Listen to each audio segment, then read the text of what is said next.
Hello, good evening, and welcome to the latest live session. Hope you're all doing well. Thank you for tuning in. Tonight's session is going to be all about how much you can borrow, so mortgage affordability. So just before we jump into that, just firstly, thank you for those of you that tuned in. Particularly thank you to those of you for your feedback and your comments for last week's session as well. That was very, very kind of you. Thank you for your love and support as always. So, mortgage affordability, how much can I borrow?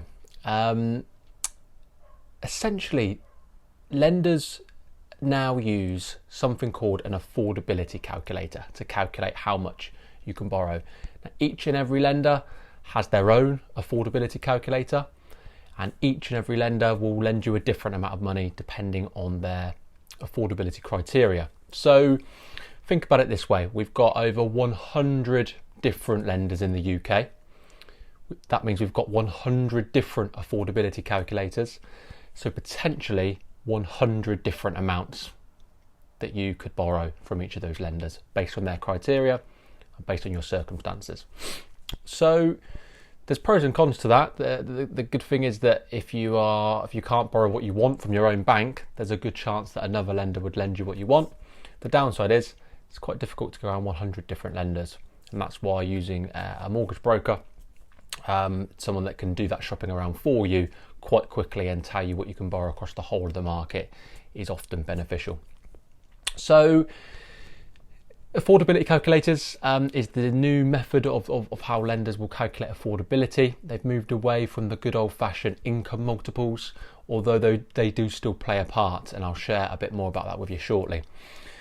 There's many different parts of information that the lender uses to calculate affordability within the calculator, but there's 5 main bits that get looked at from all of the lenders, and I'm going to share the main 5 bits tonight. Like I said, there are other factors considered, but the 5 key parts are as follows. So number 1 is your income.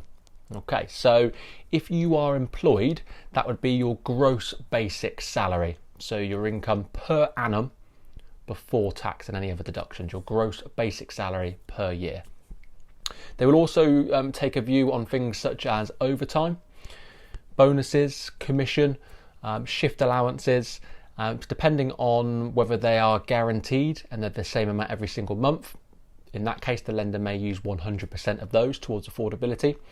If they vary each month, so for example bonuses or commission, where it could be performance driven and they change, then it might be that they will use a percentage of that, somewhere between 50 and 60% is quite common. If you are self-employed as a sole trader, then lenders are going to use your net profit. So that is your taxable income. So your profit minus all your deductions and your expenses, the amount that you pay tax on is known as your net profit. And that's the figure that we should use for affordability if you are a sole trader. Quite often, if you are a sole trader, the lenders will want you to have been trading for a minimum period. Often that's 2 years. So they may well take an average of 2 years net profits. There are, however, exceptions to that. We do have lenders that will consider just 1 year's trading. If you are a limited company, so you are a limited company director, you are technically for mortgage purposes classified as self-employed. The majority of lenders will use your salary that you take from the business plus any dividends that you draw down from the business as well.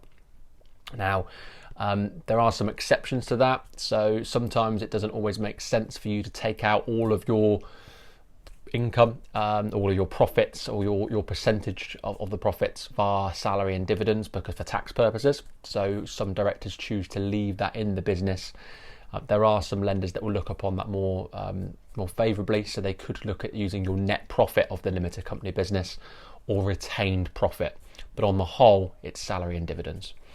If you're a contractor, so maybe an IT contractor or a contractor of another industry, then there are some lenders that will specialise in mortgages for contractors, and they might look at using your day rate or the value of your contract, which quite often is advantageous. You don't necessarily have to have been trading as a self-employed contractor for a minimum of 2 years, they will take the value of your contract. There are some rules that apply around that. So just a quick, fast summary. I've waffled on a little bit there. If you're employed, it's your basic overtime, commission, bonuses they'll look at. If you are a sole trader, self-employed sole trader, it's your net profits. If you are a limited company director, typically it's your salary and dividends. There are some lenders that look at net profits and retained profit. And if you are a contractor, there are some lenders that look at day rates and the value of the contract as well. So that's the first part. That's number one. That's the income that the lenders are going to look at as part of the affordability assessment and calculating how much you can borrow. Then they're going to look at your committed expenditure. So what does that mean? That's kind of your outgoings to a degree. Not every outgoing. They make an allowance for general cost of living. So this isn't necessarily things like mobile phone, utility bills, those sorts of things. This is more committed credit commitments. So things like credit cards. So if you have a balance outstanding on your credit card, the lenders are likely to use a percentage of that as a payment back to that credit card provider each month. So typically 3% of the balance they're going to use to calculate your monthly payment. They'll also look at loans. So that could be a personal loan. If you've got a personal loan, they'll look at your monthly payment as a deduction. Car finance, PCPs, hire purchases, any sort of monthly repayment credit agreement, they will make a deduction for that as part of the affordability assessment. Okay. Also, if you've got any other mortgages, so if you've got another mortgage in the background, maybe on a buy-to-let or a second property, that will also be taken into consideration as part of the affordability assessment. So that's number two. So far we've got number one is income, number two is your credit committed expenditure, so credit commitments. Number three, they look at dependents. So financial dependents, often these are children. I've got 3 of them, very expensive, but they could be anyone else that's financially dependent on you. Could be a partner, spouse, could be an elderly relative, anyone that's financially dependent on you. And they'll also take into account things such as childcare costs. So do you have nursery costs, preschool costs, school fees, care home fees? All those things are deducted as part of the affordability assessment as a committed expenditure. Okay, it's likely that if you've got 5 children, then the lender might make more of an allowance for the upkeep and cost of bringing up those children than they would if you've got no children or 1 child. Okay, so the number of dependents is also quite crucial, and that's number 3. Okay, so far we've got income, committed expenditure, and children or dependents. So it doesn't have to be children, it could be relatives or anyone else that's financially dependent on you. Number 4 is your deposit. Okay, so this is the amount you're going to put down from your own sources towards the purchase, or if it's a remortgage, it could be the equity that you've got within the house. Okay, so equity or deposit is number 4.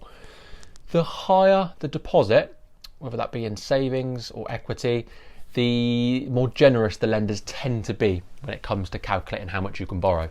Okay, so if you've got a 10% deposit, which is the minimum you're going to require right now at the time of recording, it's likely that the affordability calculation will be more stringent than it would be if you have a 15% plus deposit. Okay, so to give you a feel for that, I said to you earlier on, income multiples aren't as prevalent these days. They do play a part. They do sit within the affordability model. There's lots of other factors that are considered, but typically speaking, if you've got under a 15% deposit, you tend to max out at about 4.75 times your income. So you can take your gross income, net profits if you're a sole trader, salary and dividends if you're a limited company, value of your contract if you're a contractor, times that by 4.75, and you tend to max out of that if you've got less than a 15% deposit. If you've got a 15% deposit or more, then there are lenders that potentially give you 5 times the income. Okay, so you can potentially borrow more the larger the deposit you've got. So that is number 4, which is deposits. So far we've got income, committed expenditure, financial dependence, and deposit. Okay, and then number 5 is your age and the term of the borrowing. Okay, so age will determine how long you can take the mortgage over, so the overall mortgage term. Most lenders are happy for you to take your borrowing up to age 70. So this is where age comes into it. If you are 60 years old, then you are going to be limited to a 10-year mortgage term. Paying off your mortgage over 10 years is going to be far more expensive than it is if you are 50 and you can do a 20-year mortgage term, okay, or you're 40 and do a 30-year mortgage term. So typically speaking, the longer you can pay it over, the more affordable the monthly payments are, and therefore the more money you can borrow from the lender is likely to be. If that makes sense. So that is number 5. Now, there are a couple of exceptions to some of these rules. So I mentioned to you earlier on, typically speaking, 4.75 is the maximum income multiple if you've got a 15% deposit or less. Over 15%, you could go to 5 times income. If you are a professional, so your occupation is classed as a profession, such as a barrister, solicitor, accountant, teacher, there's more, then there are such a thing called a professional mortgage. So for professionals only, the idea is that these professionals' income can be will go up in increments each year. So as they advance in their careers, their income goes up, and therefore the lender's more open to letting them borrow more money from day one. So if you are a professional, you might be able to get up to 6 times your income. Again, there are other factors considered. If they're not going to give you 6 times your income if you've got debts coming out of your ears, but they could go up to that. So to give you an idea. So let's give you some examples then. So let's say you've got a household and applicant 1 earns £35,000 per annum. That could be as an employed person on a gross basic salary. It could be their net profits as a self-employed person, but they earn £35,000 per annum. Applicant number 2 earns £25,000 per annum. So if my maths is correct, that's £60,000 for that household. Now, if you're looking at 4.5 times income, so let's say they've got less than a 15% deposit, then they can borrow up to £270,000 as a household. That's just the mortgage. Add the deposit on top of that to give you a total home buying budget. If they've got more than a 15% deposit, then they might be able to get 4.75 times income, or even 5 times income, which would be £285,000 up to £300,000 in borrowing. Okay, so you can see how the deposit has an impact on how much you can borrow as well. Okay, we made an assumption there that applicant 1, applicant 2 don't have any outgoings, so we've just applied a really simple income multiple of 4.5 or 4.75, even up to 5 times income, depending on their deposit size.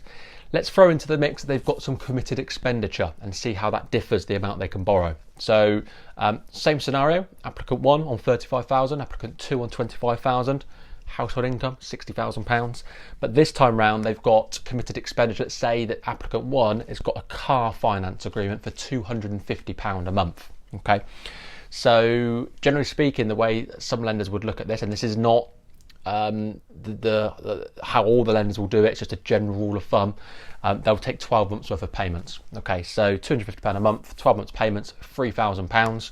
We need to deduct that £3,000 from the £60,000 we started off with, which should, if my maths is correct, give us £57,000. We then apply the income multiplier, 4.5 times income, and now they can borrow £256,500. Okay, so that was 270 when they had no commitments. We've now chucked into the ring a car finance agreement of 250,000. Their borrowings come down to 256,500.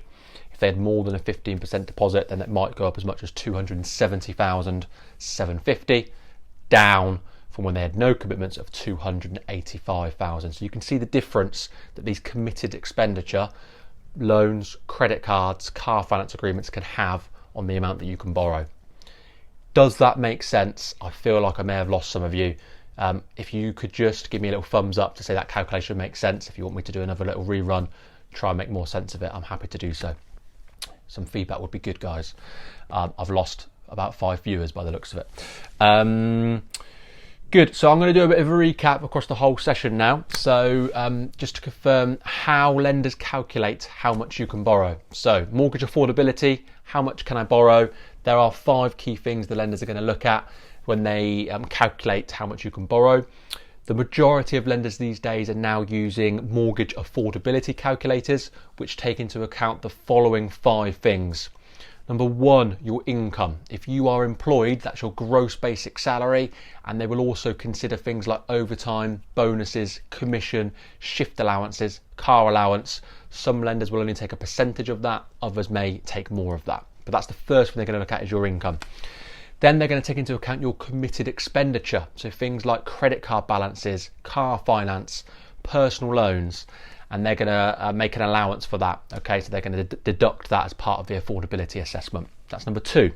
Number 3, they're going to want to know if you've got any financial dependents. This could be children, it could be so we've got on there, Neil, really comprehensive and excellent presentation. Thank you, Neil. So number 3 is if you've got any dependents. It could be children, it could be elderly relatives, it could be a spouse, it could be a partner. So if you've got one child, then you're potentially going to be able to borrow more than if you've got 5 children, because the reality is children are expensive. It's going to cost more money to raise and bring up those children. Okay, likewise, if you've got no dependents, there's a chance you might be able to borrow more than someone that's got 1 or 2 dependents. Okay, so that's number 3. Number 4 is deposit. The higher the deposit you have, the more generous the lenders are going to be when it comes to calculating how much you can borrow. Okay, generally speaking, general rule of thumb, there are some exceptions to this, but general rule of thumb is that if you've got less than a 15% deposit, most lenders are not going to lend you any more than 4.75 times the collective income. Okay. If you have got more than a 15% deposit, then there are some lenders that will go up to 5 times the household income. Okay, that's number 4 is deposit. Number 5 is your age and your term. Okay, so if you most lenders will go up to age 70 because they class that as standard retirement age. So if you are 60 years old, you might be restricted to a 10-year mortgage term. Paying off your mortgage in its entirety over 10 years is going to be a lot more expensive than if you are 40 and could pay it off over 30 years. Okay, because you've got to squash those payments into 10 years rather than spread them over 30 years. Therefore, you might be able to borrow less. So your age and the term you can borrow over is also crucial to knowing how much you can borrow as well. Okay, so that's number 5. So we've got 1, income, 2, committed expenditure, 3, number of children, 4, your deposit, and 5, your age and the term of the mortgage. Are the 5 key things that the lenders are going to consider when calculating your affordability. There are others in there, but they're the main ones. Remember, we've got over 100 different lenders, which means we've got over 100 different calculators, potentially meaning 100 different amounts you can borrow from all of those lenders. Okay, so if you want to know how much you can borrow across the whole of the market, I would encourage you, not necessarily me, I'd love to speak to you if you want to, but I'm not here to sell my service, I'm just here to help you guys make better choices. Speak to a whole of market mortgage broker who can conduct an affordability assessment across every single bank and building society, because just because your bank won't lend you a certain amount of money doesn't mean that another lender wouldn't. Okay, you'll be surprised how different the lending amounts are from lender to lender. It's astonishing. A couple of exceptions to that is if you are a professional. So if you are a teacher, barrister, solicitor and accountant, you may be able to get up to 6 times your income on the basis of your job progression and your income going up year on year. Okay, hopefully that makes sense. If it does and you found it useful, there's a good chance other people within your network might find it useful. Please consider liking and sharing this post. And if you enjoy my content and you find it useful, also consider liking my business page where there's lots more content like this. That's Thomas Honor Mortgage Services. Thank you for watching, thank you for listening, thank you for your support. Just looking at the comments here, Josh Lewis, can I sell one of my kids then? You may have to sell a child to be able to borrow more money, Josh, yes. That's it, guys. Thank you so much for watching. Thanks for tuning in. This will be on my pages so you can go back and replay it, like it and share it. That'll be fab. Love you all. See you next week, 9 o'clock.